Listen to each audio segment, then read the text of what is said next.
L'effectif constitué par le Dynamo de Kiev, on est quand même impressionné, à la fois en qualité et en quantité. C'est vraiment une grosse écurie. Et moi, j'avais eu l'occasion d'aller visiter ce club, de l'observer un petit peu de l'intérieur. Et je m'étais rendu compte de la puissance et de l'importance de ce club là-bas, de l'importance aussi du foot ukrainien. Et moi, je pense que c'est lié à des moyens, mais aussi à une culture là-bas. À part Tchetchenko ou Voronin, on parle beaucoup de collectif.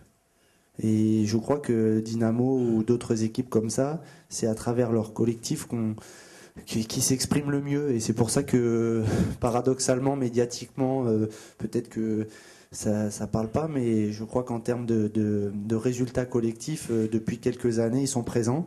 C'est un peu l'émergence avec aussi les clubs russes. D'ailleurs, le dernier vainqueur est russe.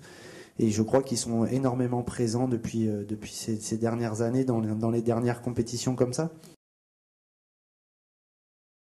Vous dites par exemple que c'était compliqué contre Wolfsburg et Braga, mais ce sont de très très bonnes équipes. On a du mal à faire passer ce message-là, mais il faut presque que Wolfsburg soit en tête du championnat d'Allemagne, mette une claque au Bayern pour que certains en soient convaincus. Nous, on n'a pas attendu ce moment-là pour en être convaincus.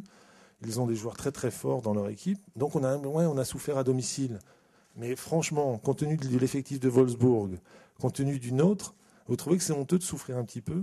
Je crois que sur les 8 dernières équipes engagées, on est certainement celle qui avait la plus faible cote au départ.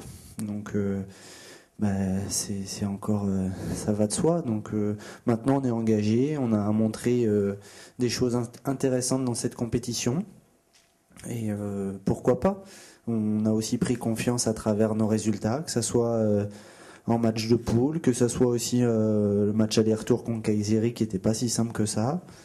Et donc on espère poursuivre, mais je crois que plus la compétition se rapproche, plus c'est difficile, et plus en face on a un adversaire redoutable. Je suis content d'aborder un quart de finale de Coupe UEFA. C'est pas la Champions League, mais c'est quand même une très belle compétition. Et on a très envie de continuer le parcours au mieux, d'exploiter au mieux l'effectif qui est à disposition pour aller le plus loin possible. Je crois qu'il ne faut pas confondre ambition et être juste, et savoir aussi d'où on vient, savoir l'effectif qu'on a.